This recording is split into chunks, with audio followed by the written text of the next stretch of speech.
दोस्तों, आपने ये तो सुना ही होगा कि जोड़े आसमान में बनते हैं। जी हाँ, जोड़े आसमान में बनते हैं तभी तो वो हमें जमीन पर मिलते हैं, क्योंकि जोड़े बनने वाले दोनों लोगों की किस्मत ऊपर से पहले ही लिख कर आती है। तभी तो हम कहते हैं कि लाख कोशिश कर लो, लेकिन शादी उसी से होती है जो किस्मत में लिखी होती है। और यही बात हम भी कहते हैं, हमारे घर के बड़े भी और हमारे दोस्त भी, कि किस्मत में होगी तो मिल जाएगी, नहीं तो किस्मत के ऊपर छोड़ना ही ठीक है। जी हाँ, क्योंकि ये सब तो विधि का विधान है जो पहले ही लिखा जा चुका है, और तभी तो आपको नीचे धरती पर भेजा है।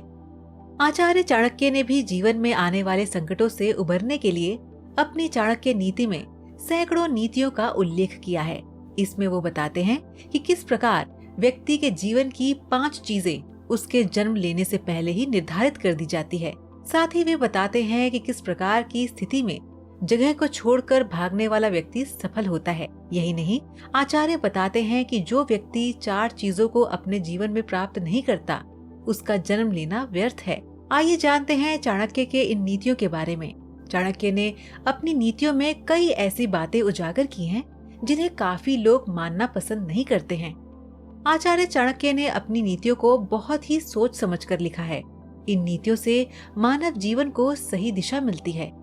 आचार्य चाणक्य ने मनुष्य के जीवन संबंधी कई बातों का उजागर किया है। इसी तरह उन्होंने एक नीति में बताया है कि मनुष्य के जन्म लेने से पहले की कुछ चीजें उसके भाग्य में लिख दी जाती हैं। ऐसे में इन 5 चीजों से वह चाहकर भी छुटकारा नहीं पा सकता है। तो क्या है वे 5 चीजें, आइए जानते हैं आज की इस वीडियो में। स्वागत है दोस्तों आपका हमारे चैनल समय चक्र में। उम्र। आचार्य चाणक्य ने अपने इस श्लोक के द्वारा बताने की कोशिश की है कि जब कोई मनुष्य माँ के गर्भ में होता है तभी उसके भाग्य का निर्धारण हो जाता है। जन्म से पहले ही उसकी उम्र के बारे में लिख दिया जाता है। इसीलिए कहा जाता है कि हर किसी का मृत्यु का समय पहले से ही तय होता है। विद्या। नीति शास्त्र के मुताबिक व्यक्ति कितनी विद्या यानी पढ़ाई करेगा, इस बारे में भी भाग्य में लिख दिया जाता है। इसलिए कई बार हम चाहकर भी कुछ चीजों को हासिल नहीं कर पाते हैं। अगर आप अपने भाग्य से आगे विद्या प्राप्त करने की चाह रखते हैं तो वह किसी न किसी तरह आपको नहीं मिल पाएगी। निधन।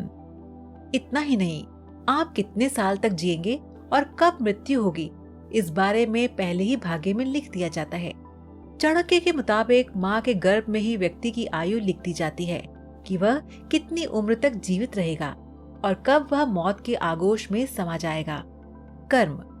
चाणक्य के मुताबिक कर्म आपके पिछले जन्म पर निर्भर करते हैं, इसलिए गर्भ के समय ही आपकी तकदीर में लिख दिए जाते हैं और इसलिए हर व्यक्ति को अपने कर्मों के हिसाब से सुख दुख भोगना पड़ता है।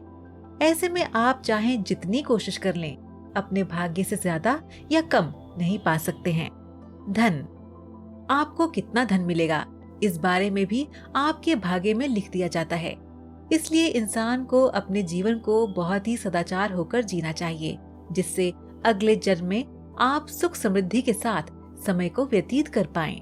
दोस्तों, आज की इस वीडियो में हम कर्मों के फल की भी बात करेंगे कि कर्मों का फल अवश्य ही भुगतना पड़ता है, क्योंकि इंसान ही अच्छे और बुरे कर्म करता है। इसलिए हमें अपने कर्मों का फल अवश्य भुगतना पड़ेगा, चाहे देर हो या सवेर, कर्म हमें भुगतने ही पड़ेंगे। इसलिए अगर कर्म करने से पहले अच्छे से सोच लें तो शायद हम बुरा कर्म करने से बच सकते हैं। अगर आपने अपने आप को बचा लिया तो सजा से भी बचा लिया। आपने बुरा कर्म कर लिया तो एक न एक दिन भगवान अवश्य सजा देगा। इस जन्म में नहीं तो अगले जन्म में ही कर्मों का फल भोगना पड़ता है। श्री कृष्ण जी ने भी गीता में कर्मों को ही सबसे उत्तम बताया है, क्योंकि कर्म हमारे भाग्य का निर्माण करते हैं। अगर हम अच्छे कर्म करेंगे तो हमारे साथ अच्छा होगा, अगर हम बुरे कर्म करेंगे तो हमारे साथ बुरा ही होगा। भगवान की न्याय व्यवस्था बहुत ही ज्यादा सुदृढ़ है। कर्म का फल अच्छे कार्य करने वाले को अच्छा और बुरे कर्म करने वाले को बुरा फल अवश्य ही भोगना पड़ेगा। भगवान की देर भले ही हो जाए मगर अंधेर हो ही नहीं सकती। जिसको आप देर समझते हैं वह देर भी नहीं है। प्रभु ने प्रत्येक कर्म के फलित होने का समय पहले से ही निर्धारित कर रखा है। समय से पहले या पीछे फल की प्राप्ति नहीं होगी। प्रभु की प्रत्येक रचना, प्रत्येक नियम इतना ज्यादा गहरा है कि हर एक प्राणी उसको समझ या जान नहीं सकता। आज जो कर्म हम कर रहे हैं, परिपक्व होकर उनसे ही हमारे भाग्य की रचना होती है। हमारे भाग्य के निर्माता हम खुद ही हैं और प्रत्येक मनुष्य को उसके भाग्य के अनुसार फल या कुफल अवश्य भोगना पड़ेगा। इस समय हम जो दुख भुगत रहे हैं, ये हमारे ही पिछले जन्मों का या इसी जन्म के हमारे किए गए पुण्यों या बुरे कर्मों का, पापों का फल है। इसमें प्रभु को दोष नहीं देना चाहिए। भगवान का एक विधान ये है कि हमारे कर्म, विचार और भावना के अनुसार ही हमें सुख या दुख की प्राप्ति होगी और वह सुख या दुख हमें खुद को ही भोगना पड़ेगा। मनुष्य के किए हुए पाप का फल कब मिलेगा, इसका कुछ पता नहीं। भगवान का विधान विचित्र है। जब तक पुराने पुण्य प्रबल रहते हैं, उग्र पाप का फल भी तत्काल नहीं मिलता। जब पुराने पुण्य खत्म होते हैं, तभी पाप की बारी आती है। जाने से पहले आज का सवाल आपके लिए ये है कि क्या आप बता सकते हैं कि किसी कारण से झूठ बोलना अच्छे कर्मों में आता है या बुरे कर्मों में? आप इसका जवाब हमें नीचे कमेंट बॉक्स में दीजिए। हमें आपके जवाब का इंतजार रहेगा।